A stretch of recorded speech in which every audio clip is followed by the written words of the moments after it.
இல்லை, அடுத்த இயக்கம் கட்டி அமைக்க வேண்டும் என்று நினைக்கின்ற நீங்கள் ஒன்றிய அரசு செய்கின்ற இந்த வஞ்சகத்திற்கெல்லாம் எதிராக குரல் கொடுக்காமல், அதை கேட்டால் என்கிட்ட என்ன சொல்கிறானுங்க, அந்த பிள்ளைங்களே முதல்ல நம்ம எதிரியை நம்ம டார்கெட் பண்ணாதான் நம்ம அடுத்த இடத்துக்கு வர முடியுமா.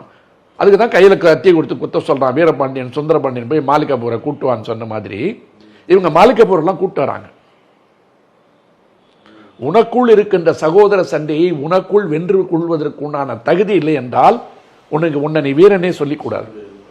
அதுக்கு அடுத்தவன்கிட்ட போய் பதுங்குறீங்க, அந்த நிழல்ல ஏன் வாழறீங்க, அப்புறம் ஏன் வீரமா பேசுறீங்க? உங்களெல்லாம் பார்த்தா வெக்கமா இருக்கு. ஆகவே விஜயனுடைய ஒட்டுமொத்த பேச்சிலும் அவருடைய தரம் என்பது இன்னும் வளரவில்லை. கூட்டம் வருதுன்றதெல்லாம் நான் மற்றவங்க மாதிரி இந்த கூட்டம் ஓட்டா மாறுமா அப்படிலாம் சொல்ல மாட்டேன். கூட்டம் வருது. இந்த கூட்டத்தை நீங்களும் தயவு செய்து தவறா வழி நடத்துறாதீங்க. வைகோ அந்த தப்பு பண்ணாரு, பிரபாகரன் பேரை சொல்லி.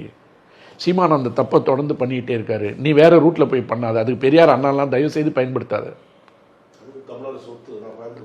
பயன்படுத்தினா அவங்களுடைய லட்சியம் என்ன, அவங்களுடைய நோக்கம் என்ன? அண்ணா பாராளுமன்றத்தில் தமிழ்நாடுனுடைய விஷயத்தை எவ்வளோ பேசியிருக்காரு, அங்கீகாரம் தமிழ்நாட்டுக்கு எவ்வளோ பேசியிருக்காரு, தமிழ்நாட்டு உரிமைகளுக்கு எவ்வளோ பேசியிருக்காரு. அந்த பார்லிமெண்ட்ரி ஸ்பீச்லாம் யாராவது படிக்கலாம், வைகோட்டையாவது கேளுங்க, காமிப்பாரு. இல்லை திமுக இருக்க பழைய ஆளுங்கிட்டலாம் சொன்ன கொடுப்பாங்க. அதை எடுத்துங்க.